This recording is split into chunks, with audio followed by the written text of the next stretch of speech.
بسم اللہ الرحمن الرحیم، سورۃ سبا۔ بسم اللہ الرحمن الرحیم، شروع اللہ کے نام سے بڑا مہربان نہایت رحم والا ہے۔ الحمدللہ الذی لہ ما فی السماوات و ما فی الارض ولہ الحمد فی الآخرۃ وہو الحکیم الخبیر۔ یعلم ما یالج فی الارض وما یخرج منها وما ینزل من السماء وما یعرج فیہا وہو الرحیم الغفور۔ اللہ کے نام سے شروع کرتے ہیں جو کمال مہربان اور نہایت رحم والا ہے۔ تمام تعریفیں اس اللہ کے لیے جس کی ملکیت میں آسمان و زمین کی تمام چیزیں، اور آخرت میں بھی اس کی تعریف بڑی حکمت والا اور وہ خبردار ہے۔ کچھ زمین میں داخل نہیں ہوتا اور جو کچھ اس سے باہر نہیں نکلتا، جو کچھ آسمان سے اترتا ہے، جو کچھ اس پہ چڑھتا ہے، سب اللہ کو خبر ہے۔ وہ کمال مہربان اور نہایت رحم والا ہے۔ اور ان کافروں نے کہا ہم پہ قیامت نہیں آئے گی۔ آپ فرما دی کیوں نہیں؟ مجھے اپنے غیب کے جاننے والے رب کی قسم، قیامت تم پر ضرور آئے گی۔ اس نے آسمان و زمین کا ایک ذرہ بھی اس سے نہیں چھپا ہوا، کوئی چھوٹی بڑی ایسی چیز نہیں جو ایک روشن کتاب میں نہ ہو۔ اللہ ایمان والوں کو، نیک عمل کرنے والوں کو بدلہ دے گا، انہیں ان کے لیے بخشش اور عزت والی روزی، اور جو لوگ ہمارے آیتوں کے مقابلے میں ہمیں ہرانے کی کوشش کرتے ہیں ان کے لیے دردناک سزاؤں کا عذاب ہے۔ اور اہل علم دیکھ لیں گے کہ جو کچھ آپ پر آپ کے رب کی طرف سے اتارا وہ سراسر حق ہے، اور اللہ غالب اور خوبیوں والے کی راہ کی رہنمائی کرتا ہے۔ زندگی بعد الموت کی غرض و غایت یہاں بتائی گئی۔ زندگی بعد الموت اور قیامت قائم ہونے کی غرض کیا ہے؟ یہ نہیں کہ کب آئے گی، یہ اللہ کے حوالے۔ غرض یہ بتائی گئی کہ اس لیے ضروری ہے کہ نیکوکاروں کو نیکوں کو صلہ اور برائیوں کرنے والوں کو برائی کی سزا ملے۔ ایماندار نیک عمل والوں کے گناہ معاف کر دیے جائیں اور انہیں عزت والی نعمتیں اور عزت کی روزیاں نصیب و برکت اس کے جنہوں نے ہماری آیتوں کے اور احکام کے مقابلے میں کھڑے ہو کر ہماری راہ سے لوگوں کو روکنے کی جان توڑ کوشش کی اور رسولوں کو جھوٹا مانا، انہیں دردناک سزاؤں کے عذاب میں ہمیشہ کے لیے گرفتار کر دیا جائے، تاکہ خوش نصیب ایمان والوں کو جنت کی بہاریں نصیب ہو اور بد نصیب کافروں اور مشرکوں کو جہنم کی دردناک سزائیں دی جائے۔ آپ کہہ سکتے تھے کہ دنیا میں بھی اس کا صلہ مل سکتا ہے، کب تک؟ آخر دنیا ختم ہو جانی ہے، انسان نے مر جانا ہے۔ اور پھر ویسے بھی جیسے کوئی ایک شخص بم بلاسٹ کرتا ہے اور کتنی فیملیاں، کتنے گھرانے تباہ ہوتے ہیں، اور ایک گھر سے 3 میتیں اٹھتی ہیں، 4 بھی اٹھتی ہیں۔ اگر وہ پکڑا بھی جاتا ہے تو آپ اس کو ایک ہی دفعہ پھانسی دے سکتے ہیں نا، غصے میں کہہ سکتے ہیں 7 دفعہ پھانسی، ایک ہی دفعہ دے کے مر جائے گا، باقیوں کا حساب کون دے گا؟ تو حشر کا میدان ہوگا جس میں بار بار مارا جائے گا، بار بار زندہ کیا جائے گا اور بار بار اس کو اس عذاب میں مبتلا کیا جائے گا۔ اسی طرح کوئی نیکی کرتا ہے وہ نیکی نسلوں تک جاتی ہے۔ آپ زبان سے ہی صلہ دے سکتے ہیں نا، کیا کر سکتے ہیں زیادہ؟ اگر اس پہ کوئی مشکل وقت آئی چلے آپ اس کی ٹیک میں کھڑے ہو گئے، لیکن اس کے صلے کا، نیکی کا اثر جہاں تک جاتا ہے وہاں تک آپ اس کو ایک ایک لمحے، ایک ایک ذرے، ایک ایک گھنٹے اور ایک ایک اس کی جو فضیلتیں ہیں، مثلا آپ نے کسی کو اسپانسر کیا تھا اور وہ ڈاکٹر بن گیا، ڈاکٹر بننے کے وہ جتنے مریضوں کا علاج کرتا ہے، کچھ کا فری کرتا ہے، کچھ سے پیسے لیتا ہے، اور وہ جتنا اپنے بچوں کا نام نفقہ لاتا ہے، جتنا آگے اپنے بچوں کی تعلیم و تربیت پہ لگاتا ہے، وہ سارا آپ کے لیے صدقہ ہے نا۔ آپ کیا صلہ دے سکتی ہیں؟ شکریہ ادا کر سکتی ہیں اس کا، بس وہ زیادہ زیادہ خدا نہ خواستہ آپ بیمار ہو گئی تو ذرا آپ کی زیادہ لک آفٹر کر دے گا کہ آپ نے اس کو سپورٹ کیا ہوا ہے، لیکن ان تمام جتنے وہ کھا رہا ہے، پی رہا ہے، بچوں کو پلا رہا ہے، کھلا رہا ہے، اور جتنے مریضوں کا فری علاج کر رہا ہے نیکی سمجھ کے کہ مجھ پہ کسی نے احسان کیا تو میں بھی لوگوں پہ کروں، دے سکتے ہیں؟ نہیں دے سکتے۔ ہمیں ایوارڈ ملتا ہے، ہم کہتے ہیں یہ ایوارڈ میں اپنے ماں باپ کی نظر کرتی ہوں، بس یہ جملہ ہی ہے نا، اور تو میں کچھ نہیں ان کو دے سکتی، ان لمحوں کا، ان گھڑیوں کا جو انہوں نے مجھے پالا پوسا، پہلے دن کا بچہ دیکھے اور پھر جوان بندہ دیکھے، کتنا فرق ہوتا ہے۔ وہ جو ہماری اس نے صفائیوں اور ستھرائیوں میں انہوں نے وقت لگایا، کتنی دفعہ ان کے اوپر ہم نے غلاظتیں پھینکی، کتنی دفعہ ان کے اوپر ہم نے کیا کر دی، دودھ ڈیل دیے، واش روم کر دیے، ان کا دے سکتے ہیں؟ نہیں دے سکتے۔ تو ایک جگہ ایسی ہونی چاہیے جہاں ایک ایک لمحے کا اللہ تعالیٰ وہاں پہ اجر دے۔ وقال الذين كفروا هل ندلكم على رجل ينبئكم اذا مزقتم كل ممزق انكم لفي خلق جديد۔ اور کافروں نے کہا کیا ہم تمہیں ایک ایسا شخص بتائیں جو تم کو یہ خبر دے رہا ہے کہ جب تم سراسر بیزا ہو جاؤ گے تو تم پھر ضرور ایک نئی پیدائش میں آؤ گے۔ معلوم نہیں اس نے اللہ پر جھوٹ باندھا ہے، ایسے جنون ہے نہیں بلکہ جو آخرت پر ایمان نہیں رکھتے وہی عذاب اور سخت گمراہی میں مبتلا ہے۔ کیا انہوں نے اپنے آگے پیچھے آسمان و زمین کو نہیں دیکھا؟ اگر ہمیں منظور ہوتا تو ہم انہیں زمین میں دھسا دیتے، یعنی پر آسمان کے ٹکڑے گرا دیتے۔ یقیناً اس میں ہر متوجہ ہونے والے شخص کے لیے پوری دلیل ہے۔ یعنی یہ ان کے لیے انوکھی بات تھی، انہیں حیرانگی ہوتی تھی، وہ کہتے تھے دیکھو یہ کیا لے کے آیا ہے، کیونکہ مرنے کے بعد اٹھنے کا عقیدہ ختم ہو گیا تھا، جب مرنے کے بعد اٹھنا ہی نہیں تو پھر حساب جواب کا بھی عقیدہ ختم ہو گیا تھا۔ تو یہاں پہ بتایا جائے کہ اللہ تعالیٰ ضرور قیامت لائیں گے، ضرور آئے گا وہ دن، اور ضرور اپنی سوالوں کے جواب دینے پڑیں گے۔ رسول کا انکار عذاب کا پیش خیمہ ہوتا ہے، اگر ہم چاہیں اللہ کہتے ہیں تو ان کی سرکشی کی وجہ سے زمین میں اعتصاد ہے، آسمان کا ٹکڑا ان پہ گرا دیں، اور یہ ہوتا ہے قوموں پہ، امتوں پہ، لیکن اللہ غفور و رحیم ہے۔ نبی صلی اللہ علیہ وسلم کو ان کے اندر ہونا یہ چیز بہت بڑا ان کے لیے فائدے کا سبب تھا کہ ان کی باتوں کے باوجود بھی اللہ تعالیٰ ان پہ عذاب نہیں بھیجتے تھے۔ بلا شبہ ہم نے داؤد کو اپنا فضل عطا فرمایا تھا، پہاڑوں ان کے ساتھ بات بتسبیح پڑا کرو، اور اس سے پرندے، اے پرندوں تم بھی، اور ہم نے ان کے لیے لوہا نرم بنا دیا تھا کہ پوری پوری ذرا بناؤ اور جوڑوں میں اندازے رکھو، اور تم سب نیک عمل کرو، یقیناً میں تمہارے تمام کام اچھی طرح دیکھ رہا ہوں۔ پیغمبروں کی فضیلتیں یہاں بتائی جا رہی ہیں۔ حضرت داؤد علیہ السلام پر اللہ کا بڑا فضل اور احسان تھا۔ اللہ تعالیٰ نے اپنے بندے اور رسول حضرت داؤد کو جو نعمتیں عطا فرمائی تھی ان کا بیان ہے کہ اللہ کا آپ پر ظاہری فضل و کرم تھا کہ آپ کو نبوت بھی ملی، طاقت بھی ملی، حکومت بھی ملی، آپ کے پاس جنگی طاقت بھی تھی اور فوج بھی جس پہ ضرورت تھی، اور اس کے بعد ایک بہت بڑی آپ پہ جو نعمت تھی وہ خوش الہانی تھی۔ بہت خوبصورت آپ کو آواز دی گئی، اور آپ جب خوش الہانی سے خوبصورتی سے زبور پڑھتے تھے تو آپ کے ساتھ پہاڑوں کی گونج بھی شامل ہو جاتی تھی، اور جو پرندے تھے ان کی بھی آوازیں شامل ہو جاتی تھی۔ پرندے اڑنا بھول جاتے تھے، آنے جانے والے کھڑے ہو کے سننے لگتے تھے، اور وجد میں آ کے مختلف بولیوں میں آپ کی آواز کے ساتھ اپنی آواز ملاتے تھے۔ ایک دفعہ آپ صلی اللہ علیہ وسلم نے ابو موسیٰ اشعری کو رات میں قرآن پڑھتے سنا، آپ نے ٹھہر کر ان کی قرات سنی، پر فرمایا انہیں بھی آل داؤد کی خوش الہانیوں میں سے پیاری آواز ملی ہے۔ اور دوسری کیا تھی کہ آپ کے لیے جو چشمہ ہے وہ جاری کر دیا گیا تھا، اور ویسے جو ہوتا ہے لوہا وہ آپ کو پتہ ہے فام شکل میں نکلتا ہے، اسے پگھلایا جاتا ہے آگ کی بھٹی میں، ان کے لیے لوہا پگھلی ہوئی صورت میں تھا، اور آپ ہاتھ سے، اب گرم لوہا تو آپ پکڑ بھی نہیں سکتے، لیکن آپ کو یہ فضیلت تھی آپ ہاتھ سے اس کو جس طرح موو کرنا چاہیے، جیسے بچے نہیں آج کل پلاٹو چل پڑی اور اس طرح کی مٹی اس کو بنا کے کھلونے بناتے رہتے، تو اس طرح وہ اپنے ہاتھ سے اس تانبے کو، پگھلے ہوئے تانبے کو موو کر لیتے ہوتے، تو یہ ان کے اوپر بہت بڑا معجزہ تھا۔ اور ہم نے سلیمان کے لیے ہوا مسخر کر دی، انہی کے بیٹے تھے حضرت داؤد علیہ السلام کے، جس کی صبح کی منزل 1 ماہ کی مسافت کی برابر ہوتی تھی، اور شام کی منزل بھی، اور ہم نے ان کے لیے تانبے کا چشمہ جاری کر دیا۔ بعض جن ان کے لیے رب کے حکم سے ان کے سامنے کام کیا کرتے تھے، ان میں سے جو کوئی بھی ہمارے حکم سے ٹیڑھا ہو جائے گا ہم اسے آگ کا مزہ چکھائیں گے۔ جو کچھ وہ چاہتے تھے جن بنا دیا کرتے تھے، وہ سلسلے، مجسمے، ہوز، بڑے بڑے لگن، چولوں پہ جمی ہوئی بڑی بڑی دیگیں، اے آل داؤد بطور شکریہ کے عمل کرو، اور میرے شکر گزار بندے تھوڑے ہی ہیں۔ تو یہاں حضرت سلیمان علیہ السلام کے معجزوں کا ذکر ہے، جو کہ حضرت داؤد علیہ السلام کے صاحبزادے تھے۔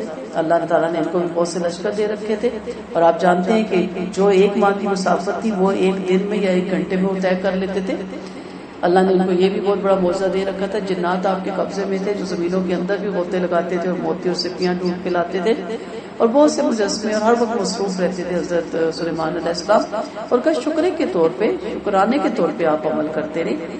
بعض بہت اللہ نے اتنا نوازا ہوتا ہے کہ کچھ کرنا نہیں ہوتا۔ میرے اپنے کچھ جاننے والی ایسی فیملی ہیں جسے ہمارے یہاں محاورے میں کہا جاتا ہے کہ سونا کا چمچ لے کے پیدا ہونا، اور پشت در پشت انہیں کبھی محنت نہیں کرنی پڑتی، اتنا ان کا ہوتے ہیں اسباب مال و دولت کے، پھر بھی کچھ کرے گا۔ جب انسان کچھ نہیں کرتا تو انسان کی صلاحیت ختم ہو جاتی ہے، اور انسان کو بیماریاں آن گھیرتی ہیں، خالی ذہن شیطان کا گھر ہوتا ہے۔ شکر کریں آپ کا ذریعہ معاش کا بوجھ نہیں ہے، تو آپ پھر ایسے کام کریں جس سے دوسری مخلوق خدا کی بھی مدد ہو، اور بڑھائیں، کارخانے بڑھائیں، فیکٹریاں بڑھائیں، کتنے لوگوں کو وہاں پہ کام ملے گا، اسکول بنائیں، یونیورسٹیاں بنائیں، ہاسپٹل بنائیں، کتنے لوگ وہاں پہ فری علاج کروائیں گے۔ وہ بھی اگر آپ سب کر چکے ہیں تو لنگر خانے کھولیں، لوگوں کی بھلائی کے کام کریں، اپنے آپ کو ہر وقت مصروف رکھیں، تاکہ آپ جو آپ کو زندگی ملی ہے اس میں آپ اپنی گناہوں کو کم سے کم کر جائیں، اور نیکیوں کو اتنا بڑھا جائیں کہ ہمارے نیکیوں کا پلڑا بھاری ہو جائے۔ پھر جب ہم نے ان کے پاس موت کا حکم بھیجا تو جنوں کو ان کی موت کی دیمک ہی نے خبر دی جو ان کی لکڑی چاٹ رہی تھی۔ پھر جب وہ گرے تو جنوں پر یہ بات کھلی کہ اگر ہم غائب نہ ہوتے تو ذلت والے عذاب میں اب تک نہ رہتے۔ کفار مکہ کا یہ عقیدہ تھا کہ جنات غیب کا علم رکھتے ہیں، جنات کے پاس غیب کا علم ہے۔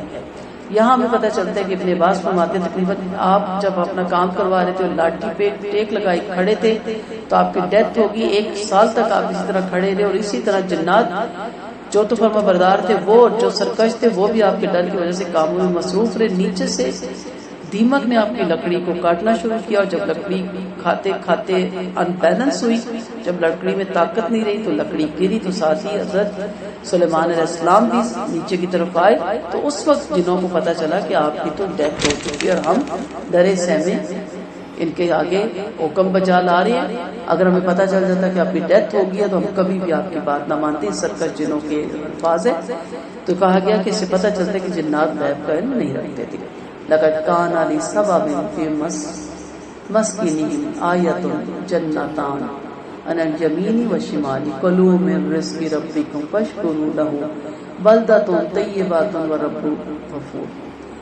بلا شبہ قوم سبا کے لیے اپنی وادیوں میں ایک نشانی تھی، ان کے دائیں بائیں باغ تھے۔ اپنے رب کی روزی کھاؤ اور اس کا شکر ادا کرو، یہ عمدہ شہر اور گناہ معاف کرنے والا رب ہے۔ لیکن انہوں نے اعراض کیا ہم نے ان پر زوردار سیلاب بھیج دیا، اور ان کے دور دور باغوں کے عوض دو باغوں کے عوض مزہ پھلوں کے اور چھاؤں کے اور تھوڑے سے بیریوں کے درختوں کے 2 باغ دے دیے۔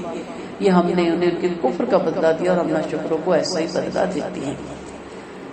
سبا والے یمن کے بادشاہ اور اس کے باشندے تھے۔ یہاں کے بادشاہ طبا کہلاتے تھے۔ بلقیس جس کو حضرت سلیمان علیہ السلام نے اسلام کی دعوت تھی ملک سبا ہی کی ملکہ تھی۔ یہ لوگ بڑے عیش و عشرت سے اس علاقے میں رہتے تھے۔ ان کا ہرا بھرا اور سبز علاقہ تھا۔ روزیوں کی فراوانی تھی، غلوں کی فراوانی تھی، میوے اور پھلوں کی بہتات تھی۔ اللہ نے ان کی طرف رسول بھیجا جو انہیں یہ ہدایت کرتے تھے کہ اللہ کی اطاعت کرتا روزیاں کھاؤ، پھر اس کی توحید کے قائل ہو کر اس کی عبادت کرتے جاؤ، تاکہ اس کی نعمتوں کا کچھ تھوڑا بہت شکر بھی ادا ہو جائے۔ چنانچہ جب تک اللہ کو منظور ہے یہ تو توحید پر رہے اور خالص اللہ کی عبادت کرتے رہے۔ پھر انہوں نے تعلیمات انبیاء سے نکردانی کرنی شروع کر دی۔ آخر اللہ کے عذاب میں جو ایک سیلاب کی شکل میں آیا تھا مبتلا ہو گئی، اور یہاں سے ہجرت کر کے دنیا میں تتر بتر ہو گئی۔ آپ صلی اللہ علیہ وسلم سے سبا کے بارے میں پوچھا گیا کہ وہ مرد تھا یا عورت یا کسی جگہ کا نام ہے۔ فرمایا سبا ایک مرد تھا جس کے 10 بیٹے تھے، ان میں سے کچھ یمن میں بس گئے تھے اور 4 شام میں۔ یمن والوں کے نام یہ ہے: مزاحج، کندہ، عزاد، اشرا، انمار، حمید، اور شام میں بسنے والے لحم، جزام، عاملہ اور غسان۔ یہ تاریخ ہمیں بتاتی ہے۔ سبا ملک سبا کی ملکہ کا بھی نام رہا ہے، اور یہاں پہ سبا ایک مرد مراد ہے جس کا یہاں ذکر کیا گیا۔ اب یہاں پورا واقعہ یہ ہے کہ پہاڑوں کے درمیان پانی روک کر ایک بند بنایا گیا تھا جسے یمن کا تمام علاقہ سیراب ہوتا تھا۔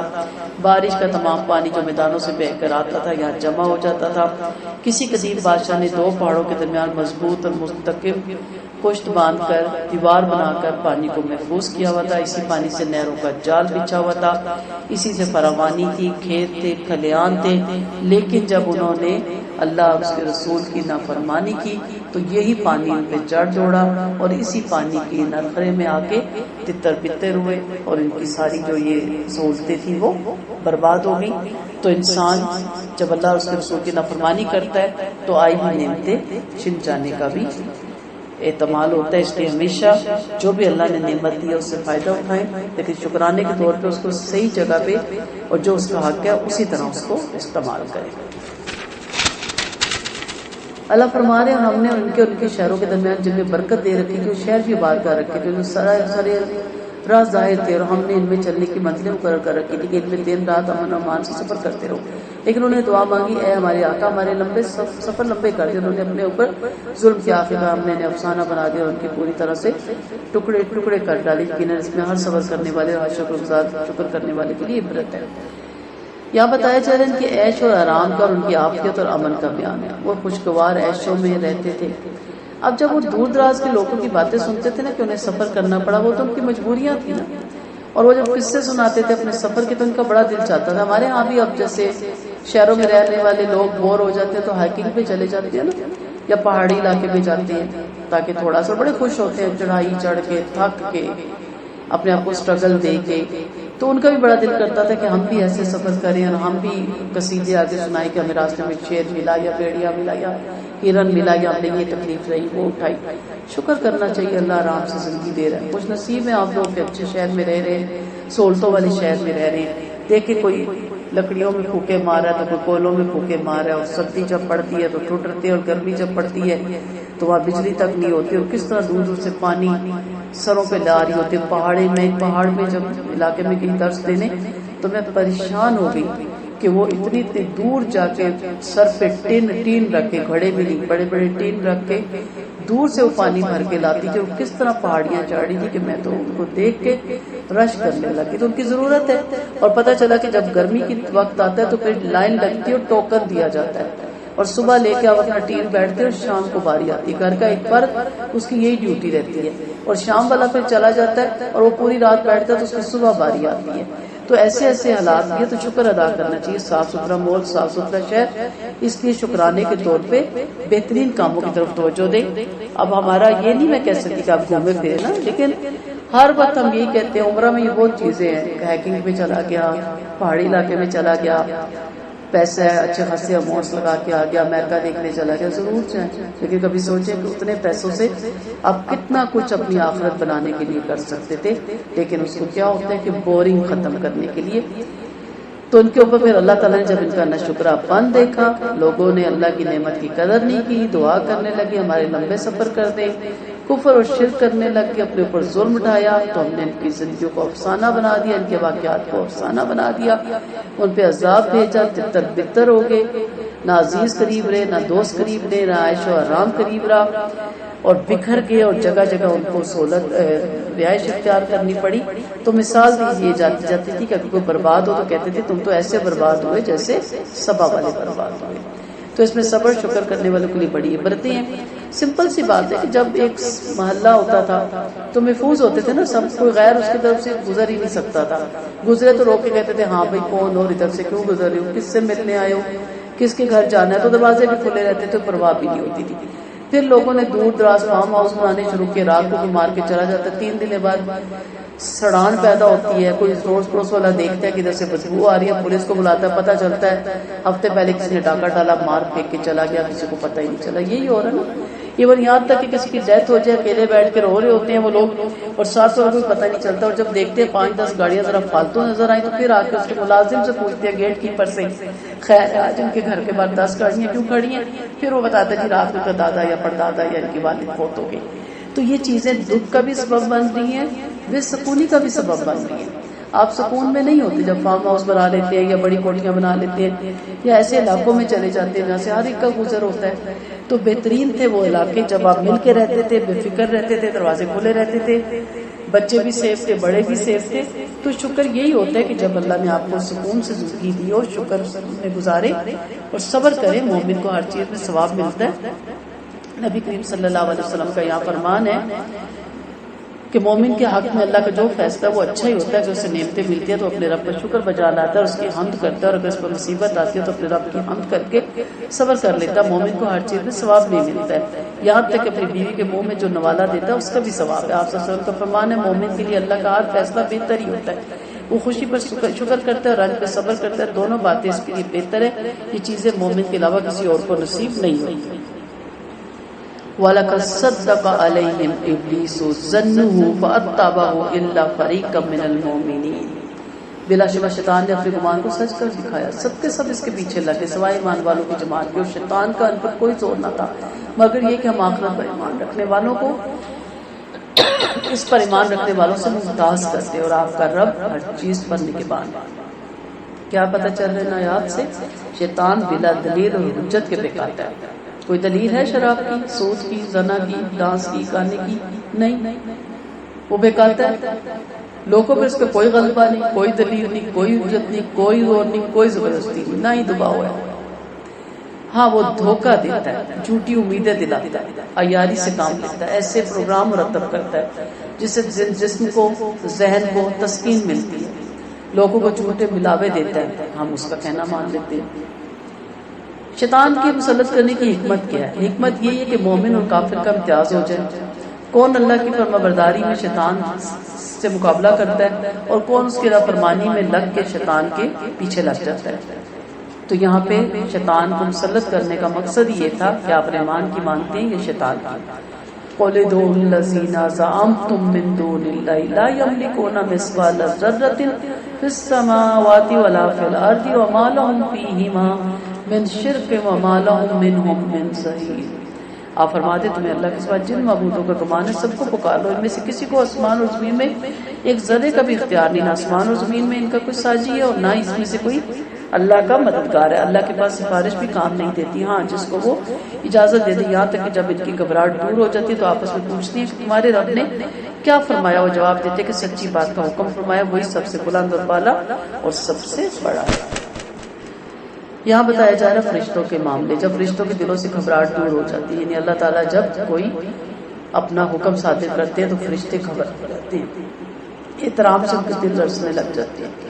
جب گھبراہٹ دور ہو جاتی ہے تو ایک دوسرے سے پوچھتے ہیں تمہارے رب نے کیا فرمایا، وہ جواب دیتے ہیں سچی بات فرمائی، یعنی جب دلوں کی گھبراہٹ جاتی رہتی ہے تو آپس میں ایک دوسرے سے پوچھنے لگ جاتے ہیں، تو اس کے فرمان کی اطلاع عرش اٹھانے والے فرشتے دیتے ہیں اور پھر درجہ بدرجہ پہلے آسمان والے فرشتوں کو خبر ہوتی ہے۔ اس مقام سے بھی اللہ کی عظمت کا اندازہ ہوتا ہے کہ جب حق تعالیٰ وہی فرماتا ہے اور آسمان والے اس کی بات سن لیتے تو ہمارے مصیبت کے کام نہیں لگتے اور ان پر خود فراموشی طاری ہو جاتی ہے۔ پھر فرمایا فرشتے اس حق کا اظہار کرتے ہیں، جو کا تم بتا دیتے، ایک حرف کی بھی کمی بیشی نہیں کرتے۔ اللہ بلند مقام والا اور سب سے بڑا ہے۔ نبی کریم صلی اللہ علیہ وسلم نے فرمایا جب اللہ آسمان پہ کسی کام کا فیصلہ کرتا ہے تو فرشتے عاجزی سے اپنا سر جھکا لیتے ہیں۔ اللہ کا کلام پتھر پر زنجیر کی جھنکار کی طرح ہوتا ہے۔ پھر جب فرشتوں کے دلوں سے گھبراہٹ دور ہو جاتی ہے تو پوچھتے ہیں کہ تمہارے رب نے کیا فرمایا، تو وہ فرماتے ہیں جن سے اللہ کا کلام کیا گیا تھا اسے جو کا تم بتا دیتے ہیں، کہتے ہیں کہ حق تعالیٰ سب سے بلند اور برتر اور سب سے بڑا ہے۔ پھر کوئی بات چوری سے سننے والا شیطان بھی سن لیتا ہے اور اپنے آس پاس والوں سے وہ کہہ دیتا ہے، یہاں تک کہ سلسلہ نیچے تک پہنچ جاتا ہے اور جادوگر اور کائن کے دل میں ڈال دیتا ہے۔ کبھی تو بتانے سے پہلے ہی اوپر والے شیطان کو انگارہ مار کے ختم کر دیا جاتا ہے اور کبھی بتانے کے بعد پھر کائن یا جادوگر اس میں جھوٹ ملا کر لوگوں تک پہنچاتے لگ جاتے ہیں۔ یہ ابن ماجہ کی روایت ہے۔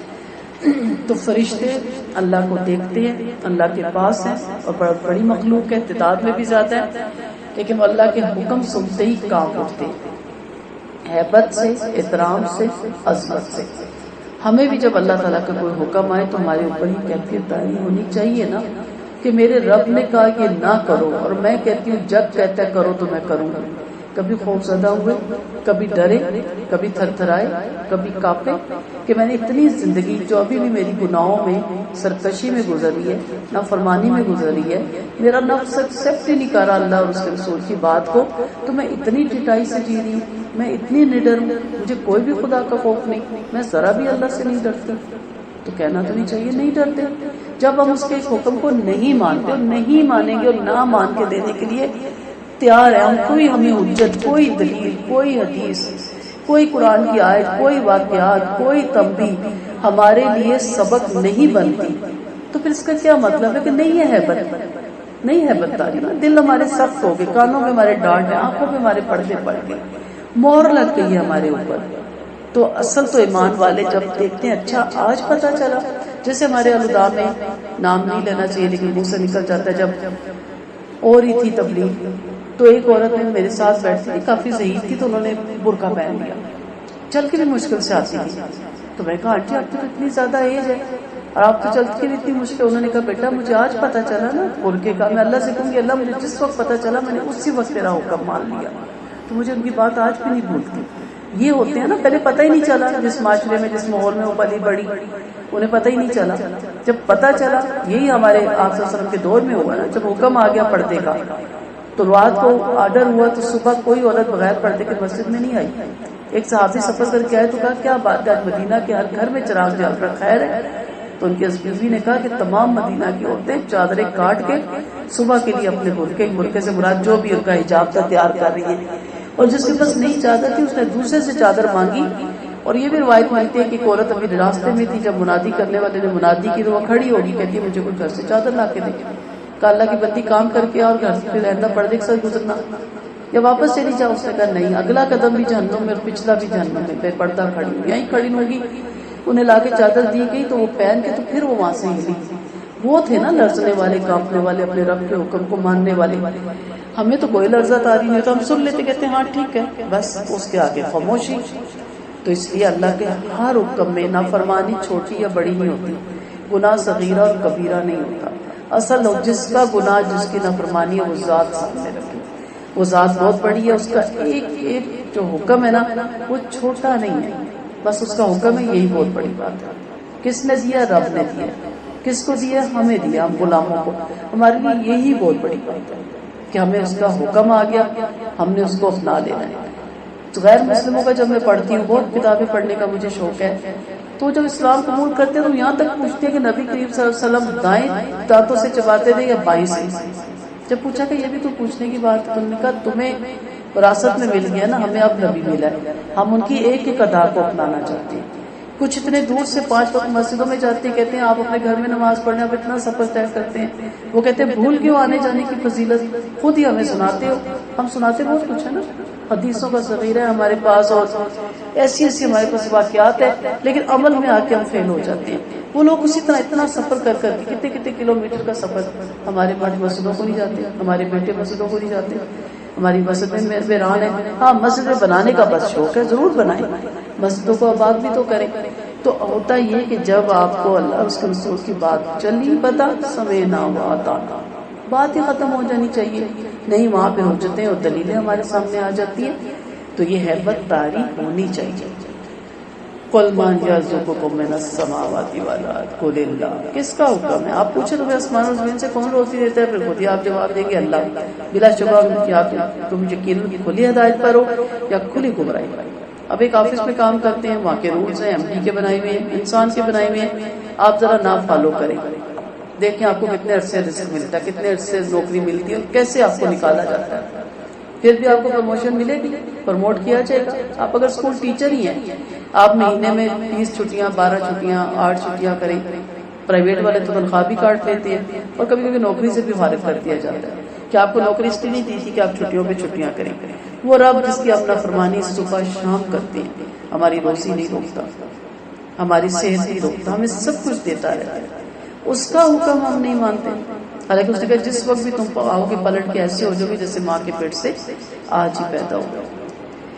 آپ نے فرما دیں کہ ہمارے جرائم کے بارے میں تم سے نہیں سوال ہوگا، تمہارے کرتوتوں کے بارے میں ہم سے نہیں سوال ہوگا۔ آپ فرما دیں ہمیں ہمارا رب جمع کرے گا، پھر انصاف سے ہمارے فیصلے فرما دے گا، وہی جھگڑے چکانے والا ہے اور بڑا علم والا۔ آپ فرما دیں کہ ذرا مجھے بھی تو انہیں دکھا دو جنہیں تم اللہ کے شریک بنا کر اس کے ساتھ ملا رہے ہو، ہرگز اس کا کوئی شریک نہیں، بلکہ وہ ایک اللہ ہے جو سب سے غالب اور حکمت والا ہے۔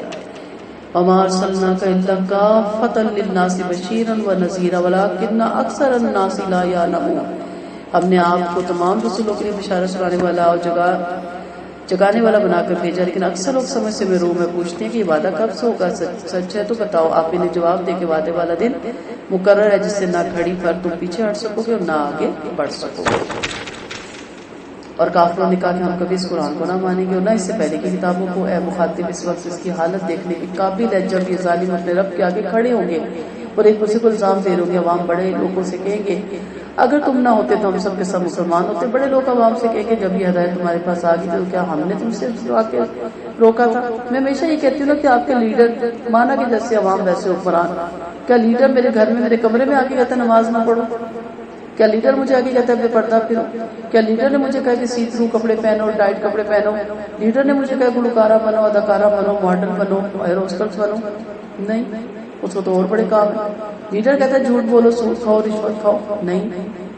کس نے کہا؟ میرے نفس نے کہا، مجھ پہ وہ جو حاوی ہے۔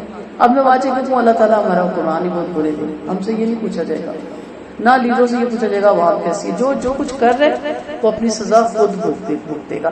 کوئی آپ کو مجبور نہیں کرتا، کوئی آپ کو نہیں کہتا ظلم کرو، کوئی نہیں آپ کو کہتا کرائے بڑھاؤ، کوئی آپ کو نہیں کہتا زنا کرو، کوئی آپ کو نہیں کہتا لواطت کرو، یہ ہم خود کرتے ہیں۔ تو کہا ہم نے اسے تمہیں روکا تھا؟ تم خود ہی محروم ہو۔ عوام ان بڑوں سے کہیں گے تمہارے دن رات کے مکر و فریب سے ہم بھی مان رہے، جبکہ تم ہم کو حکم دیتے تھے کہ ہم اللہ کو نہ مانیں۔ یعنی ایسے ہی پلان، ایسے پروگرام وہ تو مرتب کرتے تھے، خود شیطان تھے، ان کے اندر شیطان تھے، ٹھیک ہے، لیکن ہمارا کام تھا نا شیطانی محفل شیطانی لوگوں سے دور نہیں اور اس کے ساتھ شریک ٹھہرائی۔ جب یہ بات عذاب دیکھیں گے تو دل ہی دل میں پشیمان ہوں گے، ہم کافروں کی گردنوں میں توپ ڈال دیں گے، انہیں صرف ان کے عملوں ہی کا بدلہ دیا جائے گا۔ اب ہوتا کیا ہے کہ عوام جب دیکھتی ہے کہ لیڈران یا ملک کے امیر طبقہ جس راہ پہ چلتا ہے وہ بھی پیچھے چل پڑتے ہیں۔ وہ جس طرح شادیاں کریں ان کی دیکھا بدیکھی آہستہ آہستہ مڈل کلاس اور لوور کلاس طبقہ بھی ریس کر رہا ہے۔ بچیوں کو شوق آ رہا ہے کہ ہماری شادیاں بھی ایسی ہوں، لڑکوں کو بھی شوق آ رہا ہے یہ اوٹ پٹانگ حرکتیں جو عمرہ کی شادی بھی ہوتی ہے ہماری، ان کے پاس پیسہ ہے، پیسے کو خرچ کرنا ہے، غریبوں پہ نہیں لگانا، بچوں پہ لگانا ہے۔ ایک بچہ پیدا کرتے ہیں یا دو اور پھر بچ گج کے کرتے ہیں، اور کروڑ 1.5 2 2 کروڑ 10 کروڑ آپ دیکھ لیں 80 کروڑ میں بھی شادی ہوئی، اور تاریخ کی سب سے یونیک شادی کہلانے کے لیے، پاکستان کی سب سے شادی یونیک کہلانے کے لیے، یا ملک دنیا کی سب سے یونیک۔ پیچھے ایک شادی ہوئی تو کارڈ بھی سونے کے بنے، وہ سونے کے کھلتے تھے، اس کے اندر آپ کے لیے دعوت نامہ تھا، اور کتنے لاکھ لوگوں کو دعوت نامے گئے اور ان سب کو سونے کے کارڈ کے۔ یہ سب کیا ہے؟ اب آپ بھی یہی کریں گے؟ ہوتا کیا بیڑ چال، کوا چلا ہنس کی چال، اپنی بھی بھول گیا۔ جو لیڈر کر رہے ہوتے ہیں وہ تباہی کی طرف جا رہے ہوتے ہیں، پیچھے عوام جانا شروع کر دیتی۔ کیوں ان کی ریس کرتے ہو؟ اللہ نے ان کو ہدایت سے محروم کیا، آپ کیوں ہدایت سے محروم ہوتے ہو؟ یہ وہ یہ نا قانون کو دیکھے کہا بڑے نصیبوں والا، جب وہ دسایا گیا تھا شکر ہے ہم ایسے نہیں، ٹھیک ہے؟ ایسے ہی ہمارا بھی معاملہ ہے۔ اس لیے وہاں جھگڑا ہو رہا ہے کہ تمام ایسی محفلیں، ایسے پروگرام، کبھی یہ بسنت کا شوشہ کھول دیتے ہیں، کبھی ہیپی نیو ایئر کا شوشہ کھول دیتے ہیں، کچھ نہ کچھ کھول ہی رکھتے ہیں، کبھی مدر ڈے، کبھی فادر ڈے۔ کیوں آپ منا رہے ہیں؟ کیوں آپ مدر ڈے منا رہے ہیں؟ کیوں آپ فادر ڈے منا رہے ہیں؟ پیچھے پیچھے چلتے رہتے ہیں۔ انہوں نے تو یہ پیسہ لگانا ہے، عیاشیوں کے پروگرام بنانے ہیں، صلہ رحمی ان میں ہے نہیں، اس سے ٹائم پاس کرنے کے لیے انہوں نے ہر اوٹ پٹانگ تہوار بنانے ہیں۔ آپ کے پاس تو بہت کام ہے، آپ کو تو فرصت ہی نہیں ہونی چاہیے ان کاموں کی۔ تو پھر وہاں پہ وہ صاف کہیں گے کہ ہم تو جو کہہ رہے تھے تمہیں ہم نے دعوت نامے دیے تھے، نہیں بھیجا تھا تمہاری طرف، کیا ہو تم بھی شریک ہو، خود ہی تم شریک ہوتے تھے۔ وَمَا أَرْسَلْنَا فِي قَرْيَةٍ مِّن نَذِيرٍ إِلَّا قَالَ مُتْرَفُوهَا إِنَّا بِمَا أُرْسِلْتُم بِهِ كَافِرُونَ۔ ہم نے جس بستی میں بھی کوئی آگاہ کرنے والا بھیجا، اس کے مالداروں نے یہی کہا کہ تم جس چیز کے ساتھ بھیجے گی ہم اس کو نہیں مانتے۔ انہوں نے کہا ہمارے پاس کثرت سے مال و اولاد ہے، ہم پر عذاب آنے والا نہیں۔ آپ فرما دیں کہ میرا رب جس کے لیے چاہے رزق فراخ کو تنگ کر دیتا، لیکن اکثر لوگ کے مجھ سے محروم ہے۔ تمہارے مال و اولاد ایسے نہیں ہے تم کو ہمارے پاس مرتبے کے لحاظ سے قریب کر دے، البتہ جو مان لا کر نیک عمل کرے گا انہیں ان کے عملوں کا دوہرا اجر ملے گا، اور وہ بے خوف ہو کر بالا خانوں میں موجے اڑائیں گے، اور جو ہماری آیتوں کے مقابلے کی کوشش میں ہرانے کی مصروف رہتا ہے وہی عذاب میں حاضر کیا جائے گا۔ فرما دے میرا رب جس کے لیے چاہے اس کی روزی فراخ ہوتا تنگی والا کر دے، تم جو کچھ بھی خرچ کرو گے اللہ اس کا پورا پورا بدلہ عطا فرمائے گا، وہ بہترین روزی رساں ہے۔ سو کثرت مال اور اولاد پر پھول کر اللہ اس کے رسول کے احکامات کا انکار نہ کر بیٹھے۔ اس وقت تو ڈائریکٹ پیغمبروں کا انکار تھا نا، آج اللہ اس کے رسول کے احکامات کا انکار ہے۔ ہمارے فنکشنز، ہمارے شادیاں، ہماری فوتیاں، ہماری سکولنگ، ہماری ہر چیز اللہ اور اس کے رسول کی نافرمانی کے مطابق ہو رہی ہے، کیونکہ مال بہت ہے، اولاد بہت ہے، میں امریکہ ہر جگہ جا آ سکتا ہوں۔ یہ چیز سامنے رکھ کے ہم صلہ رحمی بھول جاتے ہیں، غریبوں یتیموں مسکینوں کو بھول جاتے ہیں، اور اللہ اور اس کے رسول کو احکامات کو بلا دیتے ہیں۔ یعنی دولت مندوں نے جنہوں نے رسول کو نہ مانا تھا، مال و اولاد کی کثرت پہ فخر کیا تھا، اور یہ خیال کیا تھا کہ اللہ کی محبت اور اس کے لطف و کرم کی نشانیاں جب اس نے دنیا میں دیا تو آخرت میں بھی ہمیں وہ ضرور دے گا۔ اس خام خیالی کی یہاں تردید کی گئی۔ سو مال دوست دشمن سب کو ملتا ہے، یعنی آپ جواب دیں کہ مال تو دوستوں کو بھی ملتا ہے اور دشمنوں کو بھی ملتا ہے، اور اپنی حکمت عالیہ سے کسی کو فقیر بناتا ہے اور کسی کو مالدار بناتا ہے۔ اس کی حکمت اور گہری مصلحت اس کے پیچھے چھپی ہوتی ہے، جس سے اکثر لوگ ناواقف ہیں اور اس کی گہرائی تک نہیں پہنچ سکتے۔ معلوم ہوا کہ مال اور اولاد کی کثرت اللہ کی رضا کی دلیل نہیں ہے۔ ہاں اگر وہ رائے خدا استعمال ہو جائے تو پھر بہت خوبصورت ہے یہ دونوں چیزیں۔ وَيَوْمَ يَحْشُرُهُمْ جَمِيعًا ثُمَّ يَقُولُ لِلْمَلَائِكَةِ هَؤُلَاءِ إِيَّاكُمْ كَانُوا يَعْبُدُونَ۔ اور جس دن اللہ سب کو جمع فرمائے گا، فرشتوں سے پوچھے گا کہ یہی لوگ تمہاری عبادت کیا کرتے تھے؟ فرشتے جواب دیں گے اے ہمارے رب تو پاک ہے، ہمارے دوست تو یہ نہیں بلکہ جنوں کی عبادت کیا کرتے تھے۔ اکثر لوگ جنوں پر ایمان لائے ہوئے، لہٰذا آج ان میں سے کوئی کسی کو نقصان یا نفع پہنچانے پہ قادر نہیں، اور ہم ان ظالموں سے کہیں گے کہ آگ کا عذاب کا مزہ چکھو جس کو تم چٹلایا کرتے تھے۔ وہاں معبود انکار کریں گے نا، فرشتوں کو انہوں نے اللہ کی بیٹیاں بنائی، اللہ فرشتوں سے پوچھے گا، وہ کہیں گے اللہ ہم خوب جانتے ہیں، ہم کیسے ایسا کہہ سکتے ہیں۔ حضرت عیسیٰ کو بلائیں گے کہ آپ اللہ کے بیٹے تھے، یہ بھی آگے آئیں گے، وہ کانپ جائیں گے۔ ایک روایت میں کہ ان کے روئے سے بلڈ نکل آئے گا خوف سے کہ اللہ میں ایسا کہہ سکتا ہوں۔ حضرت عزیر کو بلایا جائے گا، عبد القادر جیلانی کو بھی بلایا جائے گا، آپ تھے غوث داتا، آپ تھے مشکل کشا، سب کو کہیں گے نہیں سوری اللہ تعالیٰ ہم تو دنیا سے چلے گئے تھے، ہمارے پیچھے یہ کیا کرتے تھے، ہم خود اس سے بے خبر تھے۔ سارے معبودوں سے پوچھا جائے گا، سارے معبود وہاں پہ انکار کر دیں گے، اور جو اپنی کرواتے بھی تھے نا وہ بھی اس تک مکر جائیں گے۔ جو ہوتے ہیں نا اب آج ڈبے بن کے بیٹھے ہوئے ہیں اور گدیوں پہ بیٹھے ہیں، ان کو ہاروں میں لادا جا رہا ہے اور سونے کے ان کو تاج بنائے جا رہے ہیں، ان کے ماتھے چومے جا رہے ہیں، ہاتھ چومے جا رہے ہیں، پیر چومے جا رہے ہیں، وہ بھی اس وقت ان کو اپنی نفسا نفسی پڑی۔ اور جب ان کے سامنے ہماری صاف آیتیں پڑھی جاتی ہیں تو کہتے ہیں یہ تو صرف ایک ایسا شخص ہے جو تمہیں تمہارے باپ دادا کے معبودوں سے روک دینا چاہتا ہے، اور کہنے لگے یہ کوئی کھڑا ہوا جھوٹ ہے۔ اور جب حق کافروں کے پاس آیا تو انہوں نے اس کے متعلق کہہ دیا کہ یہ تو کھلا جادو ہے، ہم نے انہیں نہ تو کتابیں دی کہ انہیں پڑھتے، اور نہ آپ سے پہلے ہم نے ان کی طرف کوئی آگاہ کرنے والا بھیجا، ان سے پہلے لوگوں نے بھی جھٹلایا تھا، اور جو کچھ ہم نے دے رکھا تھا یہ تو اس کے 10ویں حصے کو بھی نہیں پہنچے تھے، لیکن انہوں نے بھی میرے رسولوں کو جھٹلایا۔ پھر کس طرح ان پر میرا عذاب ہوا۔ قل انما اعظکم بواحدۃ ان تقوموا للہ مثنی وفرادا ثم تتفکروا ما بصاحبکم من جنہ ان هو الا نذیر لکم بین یدی عذاب شدید۔ کہا گیا آپ فرما دیں کہ میں تمہیں ایک بات کی نصیحت کرتا ہوں، اللہ نصیحت کر رہا ہے کس چیز کی کہ تم تعصب چھوڑ کر دو اور ایک ایک ہو کر کھڑے ہو جاؤ۔ سوچو کہ نبی کریم صلی اللہ علیہ وسلم کو کوئی جنون ہے، وہ تو سب مصیبت کے آنے سے پہلے تمہیں محض ہوشیار کر رہا ہے، یعنی جس کو جنون ہو جائے، جس کو جن چمڑ جائے، جس کو پاگل پنے کے دورے پڑے، اس کی کیا علامات ہوتی ہیں؟ عجیب عجیب باتیں وہ کرتا ہے، زمین میں الٹ پلٹ ہونے لگ جاتا ہے، بال نوچنے لگ جاتا ہے، چیخو پکار کرنے لگ جاتا ہے، چپ چپ گھنٹوں بیٹھا رہتا ہے۔ نفسیاتی مریض کی مختلف کنڈیشن ہے نا، اور جن پہ سایہ ہو جائے ان کی مختلف کنڈیشن ہے، اور دوسری طرف ایک اتنا سوبر ڈیسنٹ سلجھا ہوا انسان اور آپ کی بھلائی کی باتیں کرنے والا اور آپ کو نقصان سے بچانے والا، آپ کو لگتا ہے کہ اس پہ جادو کا اثر ہو گیا ہے؟ کہا عقل استعمال کرو، سوچو، کھڑے ہو، آپس میں ڈسکس کرو، کیونکہ جب تک تعصب نہیں نہ نکلتا ہم کسی کی کوالٹی نہیں مانتے۔ اگر کسی کے بارے میں ہمارے اندر تعصب ہے نا، مثلا وہ میرے فرقے کا نہیں، میری جماعت کا نہیں ہے، میری اس سے بنتی نہیں، یا مجھے وہ اچھا نہیں لگتا، تو میں اس کی پازیٹیو باتوں کو بھی نیگیٹو لوں گی۔ ہاں ٹھیک ہے، لیکن تمہیں نہیں پتا یہ ہے، ساتھ ہی میں لگا دوں گی کچھ نہ کچھ۔ تعصب سے باہر نکلے، خیر حارق سے شر حارق کے پاس جو ہے وہ چھوڑ دو۔ قل ما سألتكم من أجر فهو لكم إن أجري إلا على الله وهو على كل شيء شهيد۔ آپ فرما دیں میں تم سے جو صلہ مانگوں میں نے وہ تم کو دے دیا، میرا صلہ اللہ کے ذمہ ہے اور وہ ہر چیز پر گواہ ہے۔ آپ فرما دیں کہ میرا رب سچی وحی اتارتا ہے، وہ خوب غیب داں ہے۔ آپ فرما دیں کہ حق آپ پہنچا اور باطل نہ پہلے ابھرا تھا اور نہ دوبارہ ابھر سکتا۔ آپ فرما دیں کہ اگر میں بہک جاؤں تو اس کا وبال مجھے پر ہے، اور اگر ہدایت پر ہوں تو اس کے لیے میرے پاس میرے رب کی وحی آتی ہے، وہ خوب سننے والا اور قریب ہے۔ یعنی کوئی کسی کا جواب دہ نہیں ہوگا، سب اپنے اپنے اعمال کا جواب دے ہوگا۔ سو نبی کریم صلی اللہ علیہ وسلم کو بتایا کہ زبانی کلا کہ ان کی امت کے کوئی سنوا دیا گیا کہ سب اپنے اعمال کے جواب دیں۔ جب وہ وقت آئے گا وَلَوْ تَرَىٰ إِذَا خُذِّبُوا وَلَا فَوْتَ وَأُخِذُوا مِن مَّكَانٍ قَرِيبٍ وَقَالُوا آمَنَّا بِهِ وَأَنَّ لَهُمُ التَّنَاوُشُ مِن مَّكَانٍ بَعِيدٍ۔ کاش آپ انہیں دیکھتے جب یہ گھبرا رہے ہوں گے اور بچاؤ کی کوئی تدبیر نہ ہوگی، اور پاس ہی کے پاس پکڑ لیے جائیں گے اور کہیں گے ہم قرآن پر ایمان لے آئے۔ بھلا اتنی دور سے کیسے وہاں تک ان کا ہاتھ پہنچ سکتا ہے؟ حالانکہ اس سے پہلے ہی اسے ٹکرا رہے تھے، اور یہ وہ ہی تھے جو بن دیکھ کے ہانکتے رہتے تھے، اور ان کی خواہشوں کے درمیان آڑ کر دی جائے گی، جیسا کہ ان جیسوں کے ساتھ ان سے پہلے بھی کیا گیا۔ یقیناً یہ بڑے گہرے شک و تردد میں مبتلا ہے۔ آج جو اللہ کے رسول کو نہیں مانتا، جب موت کا وقت آئے گا ایک نئی مخلوق دیکھ لی جائے گی، اسی لمحے بندہ کہے گا کاش اس دن کے آنے سے پہلے میں نے اللہ اس کے رسول کا راہ لیا ہوتا۔